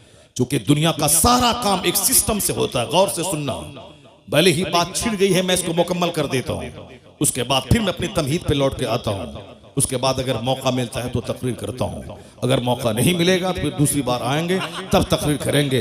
लेकिन पहले इस टॉपिक को सुन लो जो बात छिड़ गई है। मेरी माँ बहन भी गौर से सुन ले, गौर से सुने मेरी बात, और इसको हवाई बात समझ करके ना बल्कि दिल में जगह दे रहे, उसको अपनी जिंदगी में उतारने की कोशिश करे। और समझ लें कि तकरीर नाचने का नाम नहीं है, तकरीर हाथ नचाने का नाम नहीं है, तकरीर कुर्सी तोड़ने का नाम नहीं है। तकरीर है कुरान हदीस का मीठा पैगाम दिल में उतार देने का, सुभान अल्लाह। जो आदमी की सोच बदल दे, जो आदमी की आंखों को इस काबिल बना दे कि आंख किसी लड़की की मोहब्बत में ना रोए, खालिक कायनात की मोहब्बत में रोने वाली बन जाए। ये आंख दुनिया की मोहब्बत में ना रोए, मुस्तफा की मोहब्बत में रोने वाली बन जाए। ये जबान गाने के लिए ना हो बल्कि जबान अल्लाह रसूल के जिक्र के लिए वक्फ हो जाए। तकरीर वो है जो हमारे दिल की दुनिया बदल दे, जो हमारी सोच बदल दे, जो हमारे जीने, हमारी जिंदगी में यू टर्न ले आए। जा रहा था पूरब की तरफ, सोचता था काबा पहुंच जाऊंगा, लेकिन पूरब जाने वाला कहीं काबा पहुंचता है। तू बकाबा न रसी ए एराबी की रह के मी रबी बतुर्किस्तान अस ए एराबी, तू काबा तक नहीं पहुंच पाएगा, क्योंकि जो रास्ता तुमने चुना है ये रास्ता काबा का नहीं, ये रास्ता तुर्किस्तान का है। हम लोग जिस हाल में जी रहे हैं ये रास्ता खुदा की रहमतों को अपनी तरफ मुतवज्जह करने का रास्ता नहीं है, ये रास्ता है अल्लाह के अजाब को दावत देने का, ये रास्ता है मुस्तफा की नाराजगी के मोल लेने का, ये रास्ता है औलिया और सालिहीन की रूहों के रूठ जाने का, ये रास्ता है अपने घर को तबाह बर्बाद करने का, ये रास्ता है आने वाली नस्लों को मिलिया मेट करने का रास्ता है। रास्ता वही है बमुस्तफा बरसा खेशरा के दीन हमा उस कर बबू न रसीदी तमाम बुलहब। डॉक्टर इकबाल ने कहा था अपने आप को नबी के कदमों में डाल दे, वही सारा दीन है, जो वहां तक नहीं पहुंच पाया उसमें और अबू लहब में कोई फर्क नहीं है। बमुस्तफा बरसा खेशरा, अपने आप को नबी के कदमों में डाल दे, नबी तक पहुंचा दे, और अपनी जिंदगी का मकसद मुस्तफा की गुलामी बना ले। जब तू मुस्तफा का सच्चा गुलाम बनेगा जन्नत वहां मिलेगी, दुनिया का अल्लाह तुझे इमाम और बादशाह बना देगा। की मोहम्मद से वफा तूने तो हम तेरे हैं, ये जहां चीज है क्या लहो कलम तेरे। जिसको तकरीर सुननी थी वो चला गया, और जिसको हंसना है वो बैठा हुआ है, और ये बैठी हुई है गप करने के लिए बैठी हुई है। चुपचाप खामोशी, जबान का ताला, जबान पे खामोशी का ताला लगा ले, और मेरी बात गौर से सुन ले। और तुम अच्छी बनेगी तेरे शौहर भी नेक बन जाएगा, और तुम अच्छी बनी तेरा बच्चा तो वली और कुतुब पैदा हो जाएगा। तुम घबराती है कि मेरा बेटा मुझको मारता है, मेरा बेटा मुझको मारता है, तेरा बेटा तुझे मारेगा नहीं, तेरा बेटा तेरे पाँव को धो के पिएगा। अगर तुम अच्छी माँ बन गई तो तेरा बेटा तेरे पाँव को चूमेगा, बोलेगा यहाँ चूमने से जन्नत की खुशबू आती है। अगर तुम बच्चों को बता दे कि मुस्तफ़ा क्या है, मुस्तफ़ा की तालीमात क्या है, और ऐसा नहीं होता कि पीर साहब आए हैं तेल से फुकवा दो, जरा पानी फुकवा दो पीर साहब से, हमारा बेटा अच्छा हो जाएगा। पानी से फूकने से बेटा अच्छा होता है, तेल फूकने से बेटा अच्छा होता है। ऐसा पीर साहब आ गए और साहब एक तावीज दे दिया तो बेटा अच्छा हो जाएगा। जो भरम में जी रहा है इस भरम को हटा दे। पीर का मतलब होता है खुदा का रास्ता दिखाने वाला, पीर का मतलब है मुस्तफ़ा से जोड़ने वाला, पीर का मतलब है जो इस कदर नमाज पढ़े कि उनका मुरीद उसको देख के नमाजी बन जाए, पीर का मतलब है वो इस तरह अल्लाह से डरे रोए कि उनके सजदे को देखकर मुरीदों के सीने का जंग साफ हो जाए। इसके अलावा कोई दूसरा रास्ता नहीं। अगर पीर गुटखा खोर और 100 सिगरेट डेली पिएगा, मुरीद 200 सिगरेट डेली पिएगा। तुम्हारा पीर बोलता है कि तुम बोलते हो मेरे पीर को गुटखा बहुत पसंद है, सिगरेट पसंद है, तुम्हारे पीर को सिगरेट पसंद है, मेरे पीर को बरेली में किताब पसंद है। सुभान अल्लाह। 75 साल की उम्र में भी किताब का मुताला नहीं छोड़ा।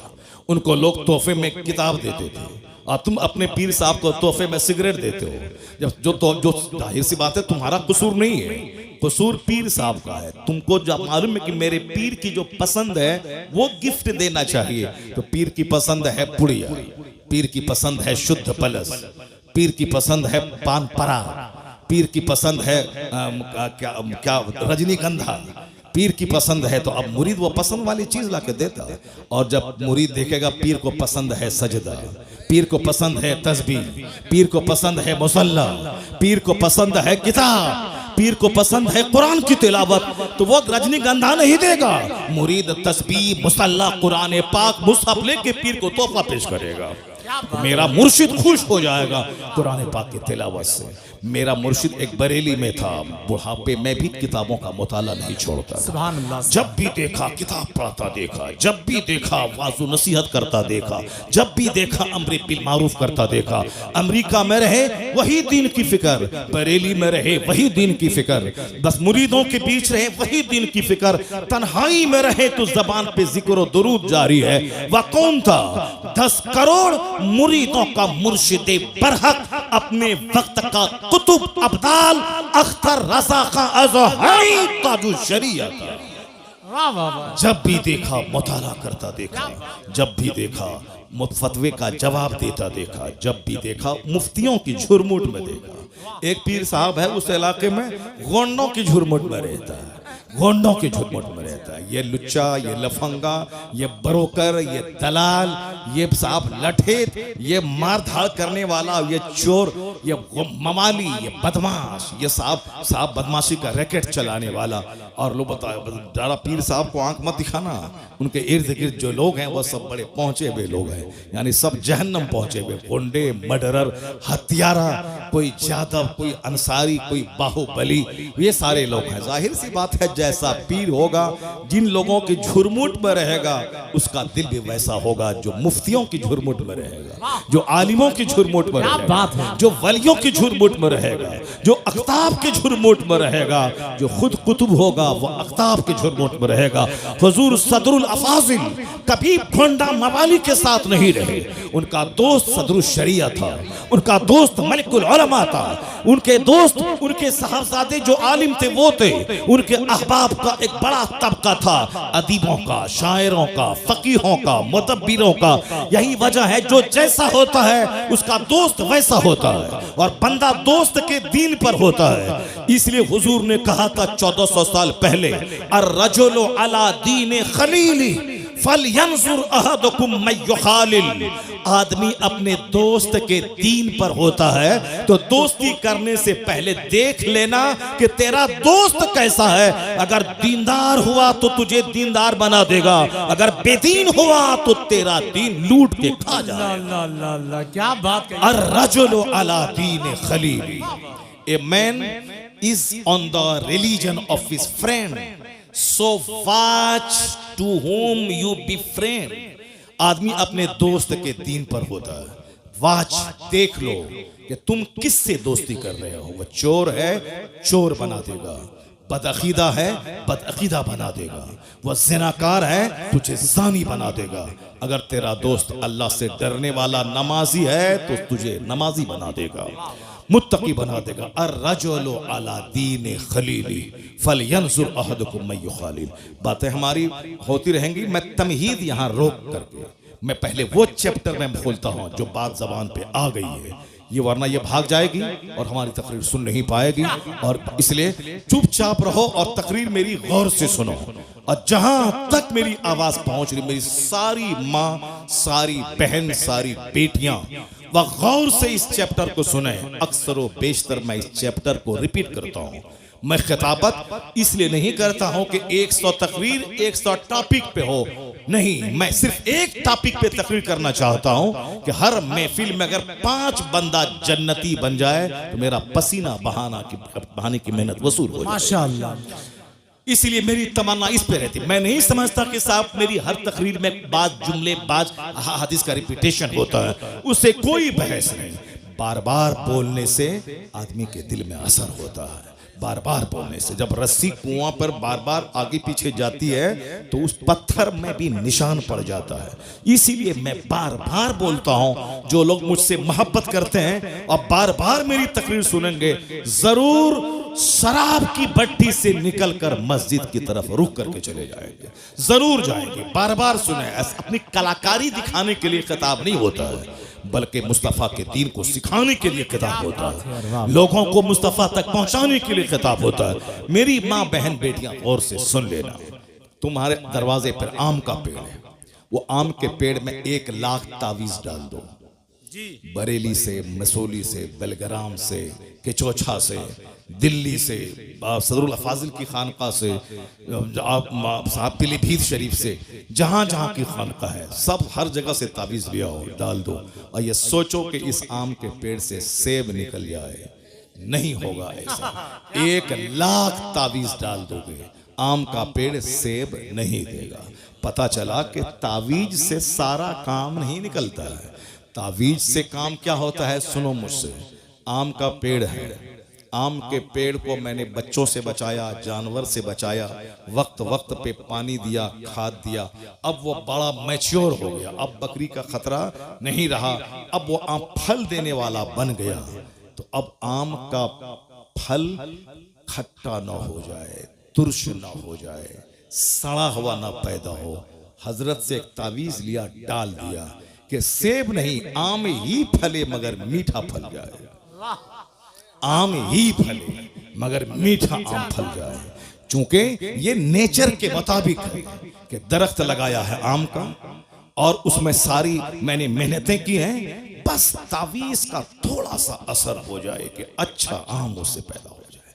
ये है तावीज का असर। ऐसा नहीं है कि आम के पेड़ से लीची निकल जाए, तावीज से आम के पेड़ से सेब निकल जाए, नहीं होता है। जैसा दरख्त वैसा फल, जैसी जमीन वैसी फसल, और जैसी माँ वैसी औलाद, जैसा बाप जैसा बीज वैसा बच्चा। इसलिए माँ बाप के औलाद अगर नाफरमान हो गई तो वह समझ लें कि 100% हमारा कसूर है। अगर माँ बाप को सताने वाले बच्चे पैदा हो गए तो वह दूसरों के सर पे मत बढ़े कि तुम्हारी वजह से ऐसा हो गया। वह तो कमजोर लोग होते हैं जो अपनी गलती नहीं मानते, वह दूसरों के सर पे मढ़ देते हैं। जैसे बच्चा कमजोरों की जमात है, ये कभी एक्सेप्ट नहीं करेगा हमसे गलती हो गई। ये हमेशा अपने साथी को बोलेगा इस बच्चे ने ऐसा किया है, तुमने यहाँ पत्थर फेंका, नहीं मैंने नहीं फेंका, इसने फेंका है। ये बच्चों का नेचर है, चूंकि कमजोर है। औरतों का भी नेचर वही है कि वो अगर बीमार पड़ जाए तो वो बोलती है कि शौहर तुम्हारी वजह से मैं बीमार पड़ी हूँ। उसको नज़ला जुकाम भी हो जाए तो वो हमसे कहती है तुम्हारी वजह से नज़ला हुआ, वो तुम्हारी वजह से नज़ला हुआ। उस यानी वो सारा अपना कसूर मानते ही नहीं, वो सारा कसूर शौहर का है। तुम ऐसा खाना क्यों बना, तुम्हारी वजह से हुआ। ये ऐसा काम क्यों खराब हो गया, तुम्हारी वजह से हो गया। अब ये शौहर बेचारा चौड़ा सीना लेके रहता है, चलो इसमें सब समा जाए, तुम्हारी जिद समा जाए, तुम्हारी तकरार समा जाए, सब समा जाए। इसीलिए इसमें सब समा जाता है, सारा काम घर का बना रहता है और घर से बाहर बात नहीं फैलती है। वरना अगर घर से बाहर बात जाने को रहे, शौहर का दिल अगर बड़ा ना रहे तो रोजाना लड़ाई झगड़े की आवाज घर से बाहर जाएगी, साहब मार धाड़ की आवाज घर से बाहर निकलेगी।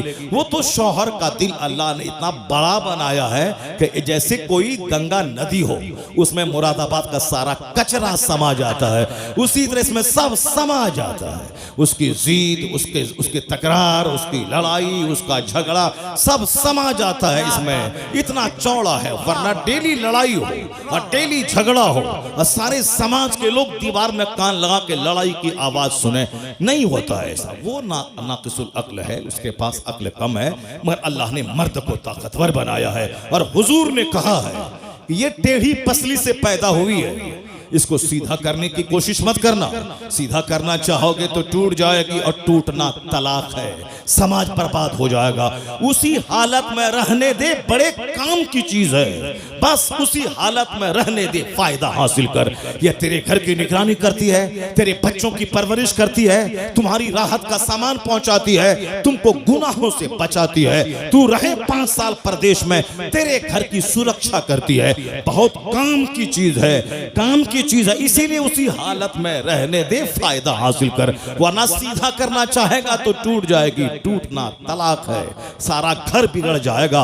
ये मुस्तफा का कानून है कि आज घर आबाद है, सोसाइटी आबाद है, समाज आबाद है, इसलिए कि हुजूर ने जो कहा है उस पर अमल करने की वजह से लड़ाइयां कम हो रही हैं, सब्र की वजह से घर आबाद हो रहा है। जी जी, राम। आकाए तोहार इस्लाम का फरमान है, सरकार ने एक अच्छी लाइफ गुजारने का जो फॉर्मूला दिया, अब जरा गौर से सुन लो। औरतों की तालीम पे इस्लाम ने क्यों जोर दिया, एक घर को सजाने संवारने में औरतों का कैसा हाथ रहता है। एक बड़ी हदीस में पढ़ता हूं, क्योंकि ये महीना आका अलैहिस्सलाम की सीरत का भी है। ये महीना माह रबीउल नूर खत्म हो गया, अब रबीउल आखिर अब कल परसों से शुरू होने वाला। मगर चूंकि सारी जिंदगी सरकार की सीरत बयान की जाएगी, ऐसा नहीं कि 12वीं के महीने में ही ईद मिलादुन नबी हमेशा मनाया जाएगा। कभी सरकार की तालीमात से हम बेनियाज नहीं हो सकते। दुनिया का सारा काम एक सिस्टम से होता है और उसी सिस्टम पर मैं थोड़ी देर बात करता हूं। उसके बाद अगर आप कहेंगे थोड़ी देर और तकरीर कीजिए, तकरीर आपने शुरू नहीं की है तो फिर मैं तकरीर शुरू करूंगा। लेकिन अगर आप बोले कि नहीं अब खत्म कर दिए तो मैं तकरीर खत्म कर दूंगा। मगर मेरा एक पैराग्राफ सुन के जरूर आप जाइए, मेरी माँ बहन भी गौर से सुन लें। वह तकरीर का एक पैराग्राफ यही है कि दुनिया का सारा काम एक सिस्टम से होता है, सिस्टम से हट के नहीं होता है। जज्बात में चलो मारो जो होगा देखा जाएगा, नहीं नहीं, हिकमत से, तदबीर से सारा काम होता है। अल्लाह ने आसमान बनाया बगैर खंबे के खड़ा है। अल्लाह ने इस जमीन को समंदर पानी पे बनाया, ये जमीन में को करार हो उसके लिए अल्लाह ने पहाड़ का खूंटा बनाया ताकि जमीन हिले नहीं, एक सिस्टम है। अल्लाह ने सूरज बनाया ताकि सारी जमीन रोशन हो। अल्लाह ने रात में सूरज के छुपाने के बाद चांद दिया है ताकि लोगों का वहशत से सीना फट न जाए। ये सारा एक सिस्टम है। अल्लाह ने हमारे ऑक्सीजन के लिए दरख्त को पैदा किया, ये सिस्टम का हिस्सा है। अल्लाह ने हमारे लिए रोटी और चावल दिया है। अल्लाह ने हमारे लिए वेजिटेबल्स पैदा किया है। मगर हमारे जिस्म को गोश्त भी चाहिए, इसीलिए अल्लाह ने परिंदों को पैदा किया है। अल्लाह ने जानवरों को पैदा किया, ये मुर्ग हमारे लिए, ये परिंदे हमारे लिए, ताकि सब्जी ही नहीं तुम्हें गोश्त भी खाना है और गोश्त ही से काम नहीं चलेगा, तुम्हें मछली भी खाना है। इसलिए अल्लाह ने मछली जैसी जबरदस्त मखलूक को समंदर में पैदा किया ताकि कभी मछली खाओ, कभी गोश्त खाओ, कभी सब्जी खाओ, कभी कद्दू खाओ। ये और बात है कि सब्जियों में बाज सब्जियां बहुत ज्यादा फायदामंद है। ये और बात है कि गोश्त में बाज गोश्त बहुत फायदामंद है। ये और बात है कि मछलियों में बाज मछलियां बहुत फायदामंद है। जैसे एक मछली हमारे इलाके में उसको कहा जाता है निरोग मछली, उसको सिंगी मछली बोलते हैं। अब पता नहीं यहाँ क्या बोला जाता है, 700-800 रुपए केजी मछली मिलती है। लोग उसे खरीद के खाते हैं चूंकि वो मछली में बहुत विटामिन है और बीमार लोग जूद हजम है वो मछली। कद्दू सब्जियों में सबसे सुपीरियर सब्जी है कद्दू। कद्दू बहुत जल्द हजम हो जाने वाले सब्जी और यह सरकार की पसंद भी है और सर्दी के लिए भी मुफीद है, गर्मी के लिए भी मुफीद है, हर मौसम के लिए मुफीद है। कद्दू जिसको आप लौकी कहते हैं, वह सब्जी बहुत जबरदस्त, उसका कोई जवाब नहीं है। अपने घर में उसको आदतन इस्तेमाल करें, जो सब सस्ती भी है और जबरदस्त भी है। उसके साथ जिसको भी मिक्स कर दें सब में लाजवाब काम करता है वो। जैसे उसमें मछली में डाल दें तो भी सुपीरियर है, गोश्त में डाल दें तो जबरदस्त है, और साहब उसमें चना का दाल डाल दें तो भी जबरदस्त है। यानी ये कद्दू लाजवाब, क्योंकि मुस्तफ़ा की पसंद है, और जो मुस्तफ़ा की पसंद है वो लाजवाब पसंद है। यही वजह है कि आज मैं जिस दिन मेरे घर में कद्दू की लौकी की तरकारी बनती है बहुत खुश होता हूँ। मेरी वाइफ को मालूम है कि हजरत को बहुत पसंद है, तो चना का दाल और कद्दू ये मुझे बचपन से शुरू से बहुत पसंद है, शुरू से पसंद है, और बहुत जबरदस्त है वो मेरे घर में। और फिर वो खीर भी मुझको बहुत पसंद है। यही वजह है कि अभी शुगर 7-8 साल से शुगर हो गए, मगर उसके बावजूद मैं खीर छोड़ता नहीं हूँ, और मेरे घर में खीर बनाई जाती है और मैं खाता हूँ। और अल्हम्दुलिल्लाह शुगर को झूठा साबित कर देता हूँ कि लोग कहते हैं कि शुगर होने के बाद रोजा रखने में परेशानी हो रही, मगर 8 साल हो गए एक रोजा नहीं छोड़ा, अल्हम्दुलिल्लाह एक रोजा नहीं, और कोई परेशानी नहीं होती है। और शुगर वाले को कहते हैं कि भाई इसको हर 1 घंटे के बाद खाना चाहिए, डॉक्टर बताते हैं, और कहते हैं कि हमेशा पानी पीना हल्का सूखता रहता है। मगर मैं 2.5 घंटे तकरीर किया हूँ, और अभी भी आज 2 घंटे तकरीर करूंगा मैं, चाहे तुम भाग जाओ, चाहे कोई यहाँ नहीं रहेगा, सब कोई नहीं रहेगा, मैं तकरीर करूंगा 2 घंटा। तो सब लोग भाग जाए, 2 घंटा से कम मैं नहीं बोलूंगा। डेली बोलता हूँ 2 घंटे 2.5 घंटे, मगर जरा बराबर कोई बता दे कि साहब मैं 1 गिलास पानी पिया हूँ, कोई बता दे कि कल मैंने पानी मांगा था। नहीं, वो डॉक्टर झूठ बोलता है कि शुगर वाला हर घंटे पे पानी पीना है, हर घंटे खाना खाना है। नहीं, जो झूठ बोलेगा वो प्यास लगेगी उसको, मगर जो कुरान बोलेगा, जो हदीस बोलेगा, वो बोलता चला जाएगा, रूहानी ताकत मिलती चली जाएगी। मैंने देखा ये आदित्य जोगी ना ये भाषण देता है, पानी पीते हैं, और साहब वो प्रधानमंत्री मोदी जी 15 अगस्त 26 जनवरी को भाषण देते हैं, वो पानी पीते हैं। राहुल गांधी भी पानी पीता है, हमारा बिहार का तेजस्वी यादव भी पानी पीता है, आपके उत्तर प्रदेश का अखिलेश यादव वो भी पानी पीता है, मायावती को तो हमने पानी पीते हुए देखा है। जहां आज से 25 साल पहले एक मस्जिद में मैं रहता था, मैं बोला मायावती आई है, मैं गया चलो देखें क्या भाषण देती है। काशीराम जिंदा थे, वो थे, मायावती आई थी। अब आहिस्ते आहिस्ते बस देख देख के पढ़ना है, उसके बाद देखना है, ऐसे और ऐसे देखना पढ़ना है, और पानी पीना है। तुमने कभी हमको देखा देख करके तकरीर करते हुए? 5 घंटे 3 घंटे 4 घंटे 2 घंटे न देख के बोलना है, बिन देखे बोलना है। बिन देखे बोलने में दिमाग चलता है, इसके बाद क्या बोलें, इसके बाद क्या बोलें, इसके बाद क्या बोलें, दिमाग चलता है। दिमाग चलने में आदमी थक जाता है, लेकिन देखने में एनर्जी लॉस नहीं होती है। ना देखा जाता है, बिन देखे बोला जाता है, उसके बावजूद 1 गिलास पानी पीने की नौबत नहीं आती है। बात वही है, जो दुनिया बोलेगा उसे प्यास लगेगी, और जो उकबा बोलेगा, जो कुरान बोलेगा, जो हदीस बोलेगा, रूहानी ताकत मिलती चली जाएगी। अगर यकीन नहीं आए तो तुम भी तिलावत करके देखो, तुम भी नमाज पढ़ के देखो, तुम भी दिन की बातें बोल के देखो। 2 घंटे तक तिलावत करते रहोगे, नहीं लगेगी प्यास, क्योंकि तवज्जो उस तरफ रहेगी तो तुम्हारी प्यास की तरफ से तवज्जो हटती चली जाएगी।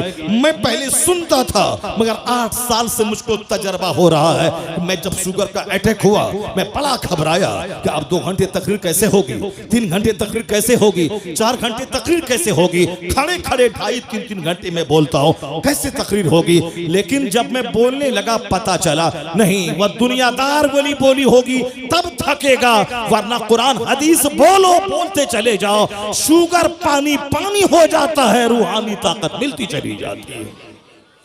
सजदे से ताकत मिलती है, तिलावत से ताकत मिलती है। डॉक्टर लेविल पाविल ने कभी कहा था, the Quran word to word is the resource of energy. Quran हर्फ बहर्फ ताकत हासिल करने का जरिया है। जो रीडर और लिसनर, पढ़ने वाले सुनने वाले, दोनों को वह खजाना मुंतकिल करता रहता है। आप गौर से अपना आधा घंटा का टाइम देंगे मुझको। देखिए भाई साहब, देखिए हमको तो प्यास लगनी चाहिए, हमको पेशाब लगना चाहिए, मगर यार तुम लोग जवान आदमी हो, अरबी पेशाब तुमको ला हौल वला कुव्वत इल्ला बिल्लाह। इस गुटखा बीड़ी सिगरेट सब छोड़ दो, अल्हम्दुलिल्लाह पेशाब भी कम लगेगा, लीवर भी मजबूत रहेगा और उसके बाद मसाना भी मजबूत रहेगा और 70 साल की उम्र तक जवान रहोगे। अल्हम्दुलिल्लाह जवान 70 साल की उम्र तक जवान रहोगे। इसलिए फालतू चीजें छोड़ दो, जितनी भी अननेसेसरी चीजें हैं सारी चीजें छोड़ दो और कंपलसरी जो चीज है उसको लो। इबादत से ताकत हासिल करो, तिलावत से ताकत हासिल करो। अब आधा घंटे का आपके पास से मैं टाइम दे रहा हूँ, उसके बाद फिर मैं अपनी मर्जी से तकरीर करूंगा। आधा घंटा आपका टाइम चाहिए। इजाजत है आप लोगों की तरफ से? इजाजत है? जरा हाथ उठा के बोलें ला इलाहा इल्लल्लाह और जोर से बोलें सुभान अल्लाह। अस्सलातु वस्सलामु अलैका या रसूल अल्लाह, अस्सलातु वस्सलामु अलैका या हबीब अल्लाह। बात छिड़ गई है चूंकि हमारी माँ बहन बैठी हुई है ये और हमारे नौजवान बच्चे बैठे हुए हैं, इसलिए और ये जरूरी पैराग्राफ है जो आपके सामने मैं बयान कर रहा हूं। इसको आप गौर से सुनेंगे कि दुनिया का सारा काम सिस्टम से होता है। ऐसा नहीं होता है कि मैं चलूं पूरब काबा पहुंच जाऊं, नहीं नहीं। रोजाना सूरज का उगना, रोजाना सूरज का डूबना, हर काम सिस्टम से होता है। अल्लाह चाहे तो 3 महीने में बच्चा पैदा हो जाए, अल्लाह चाहे तो 3 दिन में बच्चा पैदा हो जाए, अल्लाह चाहे तो 1 दिन में बच्चा पैदा हो और खड़ा हो जाए। जैसे बकरी का बच्चा अभी पैदा होता है, पैदा होने के फौरन ही वो चलने लगता है, खड़ा हो जाता है। ये जानवर है, पैदा हुआ और थोड़ी देर के बाद 1-2 घंटे के बाद वो चलने लगता है। तो इंसान अशरफुल मखलूकात है, मगर ये चलता कब है? ये चलता है 9 महीने, 10 महीने, 1 साल के बाद चलता है। जानवर 1 घंटे के बाद चलने लगा। ये इंसान को भी अल्लाह चाहता तो 1 घंटे के बाद चला देता, नहीं। जानवर चूंकि वो जानवर है, जानवर का प्लान छोटा है।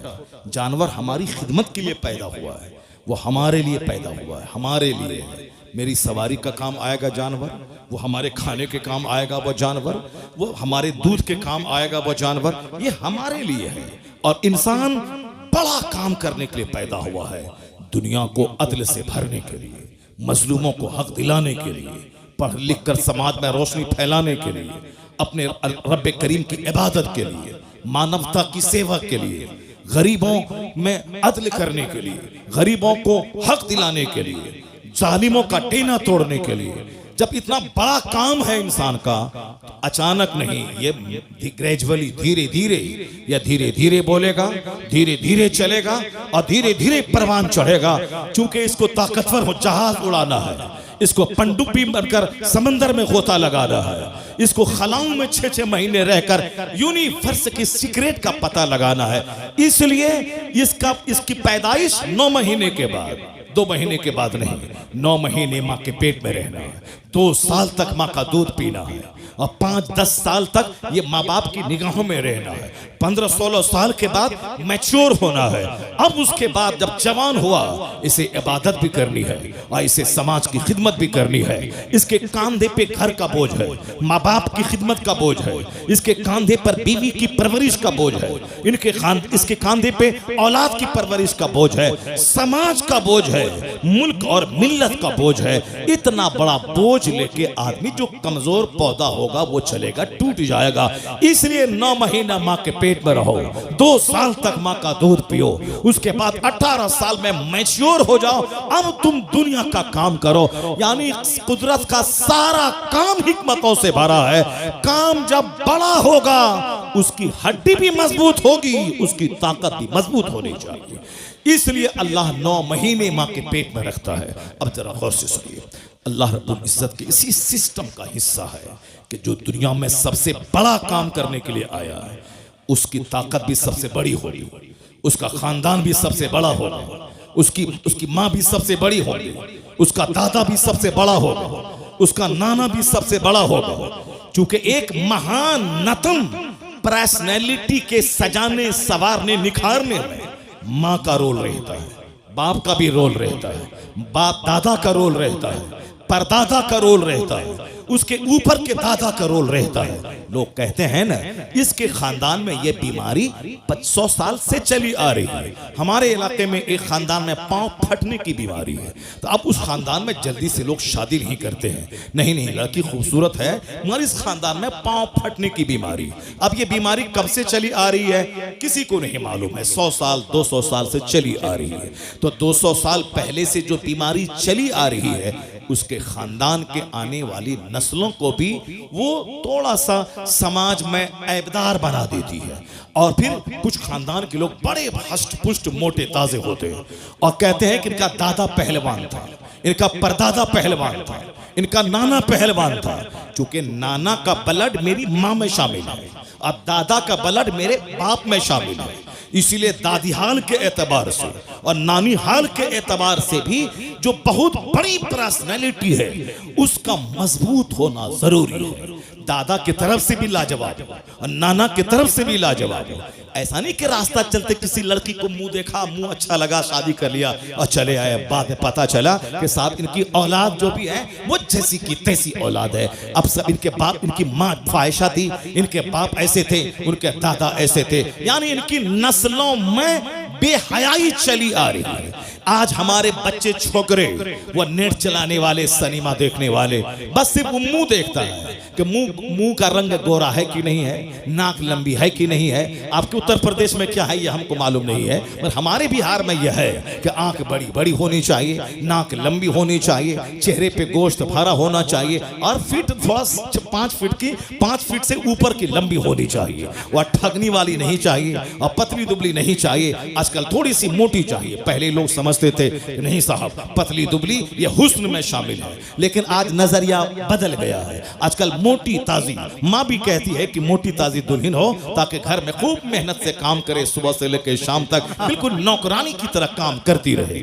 जैसे कि वो अपने माँ बाप से आई है, वह शौहर के लिए नहीं आई है, सास के लिए आई है। वह पोछा लगाए, झाड़ू लगाए, कपड़ा धोए, सास का पांव दबाए, घर के सारे लोगों की नौकरानी बनकर खिदमत करती रहे।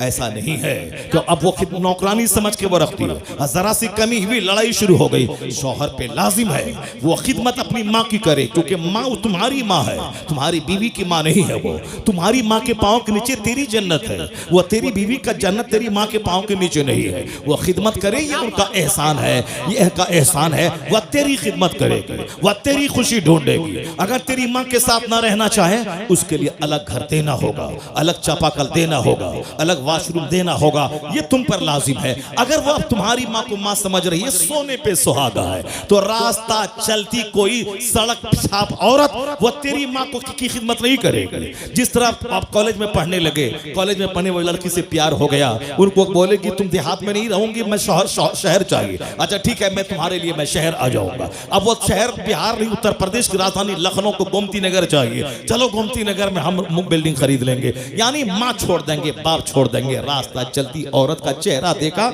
माँ बाप सब छोड़ दिया। लेकिन अगर दीन तुम्हारे पास रहेगा, अगर वो लड़की बोलेगी माँ बाप समाज छोड़ दे, तुम क्या बोलोगे?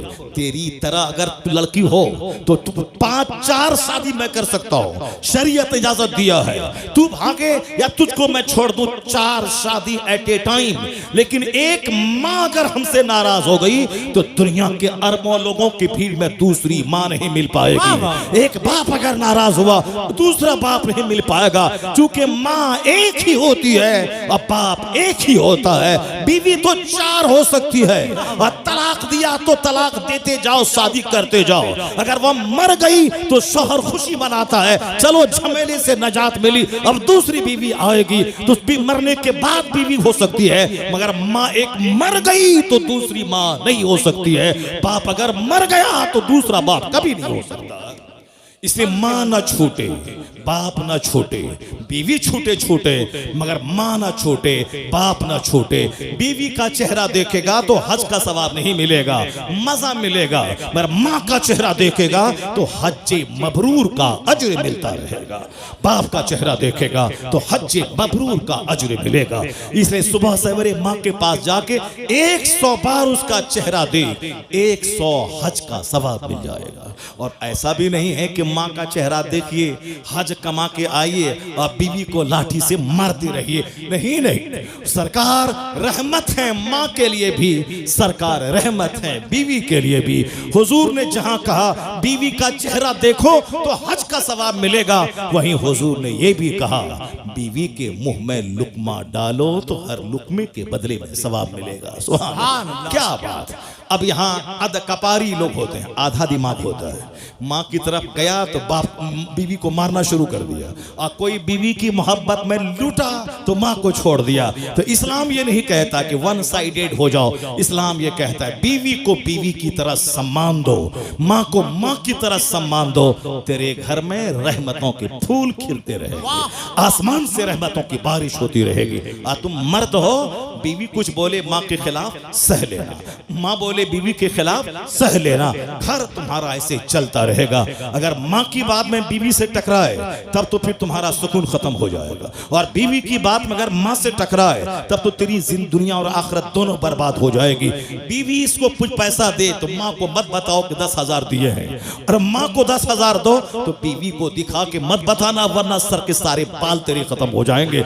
इसलिए उनको मत बताना कि मैंने माँ को 10,000 दिया है, माँ को 10,000 दिया है, बीवी को खबर ना मिले, और बीवी को 10,000 दिया है, माँ को खबर ना हो। एक कामयाब आदमी की तरह मुस्कुराते रहना, घर में माँ का भी प्यार मिलेगा, बीवी का भी प्यार मिलेगा, सुन्नत पे अमल होगा, घर मिसले जन्नत के बन जाएगा।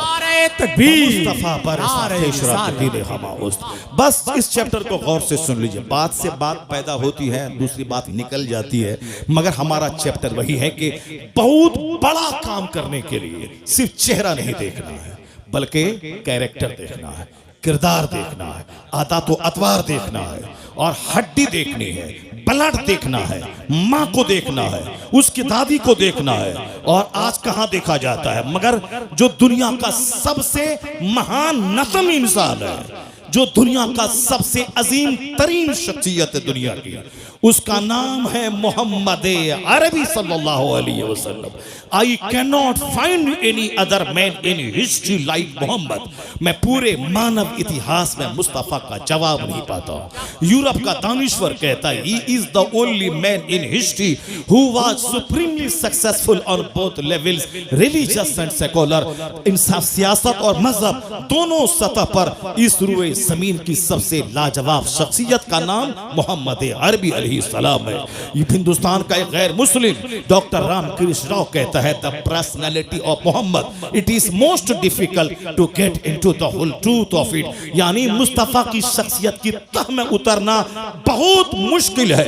गांधी जी ने कहा था, मैं जब तक मुस्तफा को पढ़ा नहीं था मुझको लग रहा था कि तलवार के बल पे इस्लाम फैला है, लेकिन जब मैंने मुस्तफा को पढ़ा, कुरान का हिंदी अनुवाद पढ़ा, अब मैं कह सकता हूं कि इस्लाम जो तूफान बन के दुनिया में छा गया अरब से निकलकर, ये तलवार के बल पे नहीं, ये अपनी सच्चाई और मुस्तफा की सादगी और अखलाक